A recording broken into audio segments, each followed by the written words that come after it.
दिशा और दशा देने वाले भारत रत्न बाबा साहब डॉक्टर भीमराव अंबेडकर जी, शिक्षा के महानायक ज्योतिबा फूले जी, मनुवाद की रीढ़ की हड्डी को अपने जूते की नोक से ठोकर मारकर तोड़ने वाले साहब पेरियार जी, लंदन जाकर जनरल डायर के छाती में गोली मारकर अपना नाम शहीदों में शुमार कराने वाले सरदार उधम सिंह जी, भारत के दबे कुचले शोषित वर्ग को जगाने वाले साहब काशीराम जी, बहुजन समाज में जन्मे सभी संत महापुरुषों को नमन करते हुए सम्मानित मंच को मेरा क्रांतिकारी जय भीम। साथियों,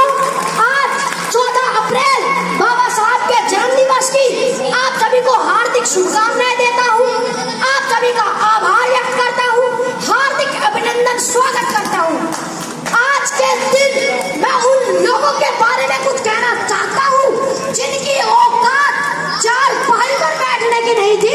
आज वो बड़े बड़े पदों पर बैठकर कह रहे हैं कि बाबा साहब ने हमारे लिए किया ही क्या है।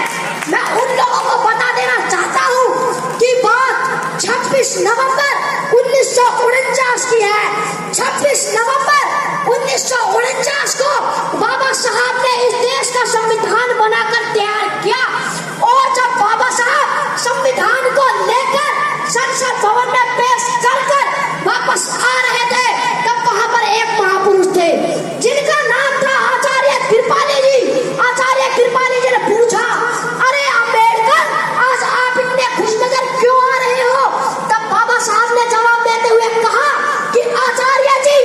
आज से पहले इस देश में राजा रानी की कोख से पैदा होते थे, मगर आज मैंने रानी की कोख का ऐसा ऑपरेशन किया है कि आज के बाद राजा रानी की कोख से नहीं बल्कि ईवीएम और बैलेट पेपर से हो गए वो राजा बनाने का काम किया है बाबा साहब ने आपको।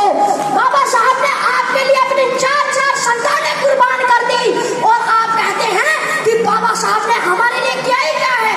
नींदें अपनी खोकर जगाया हमको, आंसू अपने गिराकर हंसाया हमको। ऐ मेरे दोस्त, मत भूल उस